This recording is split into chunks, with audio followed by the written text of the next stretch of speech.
ప్రస్తుతం మనతో దుర్గగుడి చైర్మన్ కర్ణాటి రాంబాబు గారు ఉన్నారు. ఆయనతో మాట్లాడదాం సార్. ముందుగా ఆంధ్రప్రభ న్యూస్ ఛానల్ వారికి, డిజిటల్ ఛానల్ వారికి, భక్తి ఛానళ్ళకి, ఆంధ్రప్రభ లైవ్ ఛానల్కి ఈరోజు నుంచి ప్రారంభోత్సవంలో మీరు ప్రతి రాష్ట్రంలో జరుగుతున్నటువంటిదన్నీ కూడా ప్రజల వద్దకి తీసుకెళ్తున్నటువంటి మీ కష్టాన్ని కూడా అందరూ కూడా గుర్తుంచుకుంటారు. ఎందుకంటే మీరు చేసేది కూడా ఒక సేవ. ఆ సేవలో మంచిగా మీరు ఒక డిజిటల్ ఛానల్ పెట్టి ప్రతిదీ నలుమూలల్లో జరుగుతున్నదన్నీ కూడా తీసుకెళ్తున్నారు. శుభ సందర్భంలో మీకు ముందుగా ధన్యవాదాలు.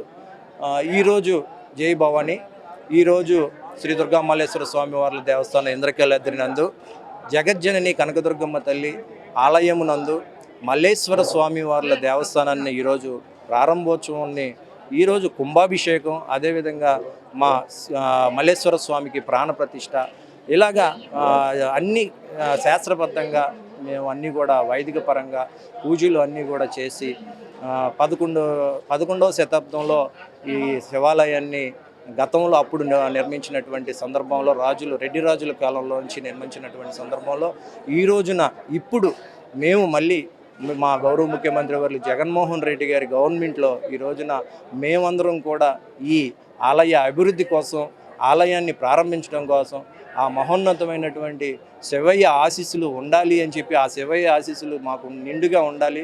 ముందుగా ఈ రాష్ట్ర పాలన చేస్తున్నటువంటి మా గౌరవ ముఖ్యమంత్రులు జగన్మోహన్ రెడ్డి గారి మీద కూడా ఉండాలి. ఎందుకంటే ఈ రోజున దేవాలయాల అభివృద్ధికి ఎప్పుడూ కూడా గత ప్రభుత్వాలు ఏమీ కూడా ఇవ్వనటువంటి పరిస్థితుల్లో ఈ రోజున గౌరవ ముఖ్యమంత్రి వర్యులు జగన్మోహన్ రెడ్డి గారు 70 కోట్ల రూపాయలని అమ్మవారి దేవస్థానాన్ని అభివృద్ధి కోసమే ఇవ్వడం జరిగింది.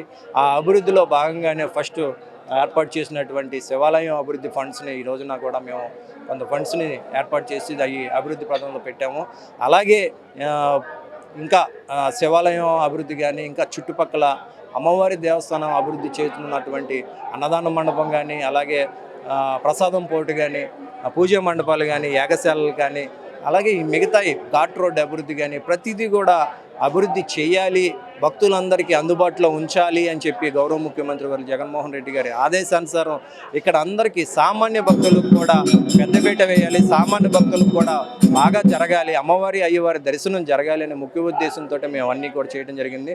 రేపొద్దు నుంచి ప్రతి ఒక్క భక్తులకు కూడా మన మల్లేశ్వర స్వామివారి దేవస్థానం వచ్చి కూడా మీరు దర్శనం, ఆ స్వామివారి కృప, కరుణ, కటాక్ష అందరూ కూడా తీసుకొని వెళ్ళే విధంగా కూడా ఈ రాష్ట్రంలో ఉన్న నలుమూలలు అందరూ కూడా బాగుండాలని చెప్పి కూడా మరొకసారి అమ్మ ఆశీస్సులు, అయ్యవారి ఆశీస్సులు అందరికీ ఉండాలని కోరుకుంటూ. మీరు ఇక్కడ ఈ దుర్గా గుడికి చైర్మన్ అయ్యి 1 year అవుతుంది.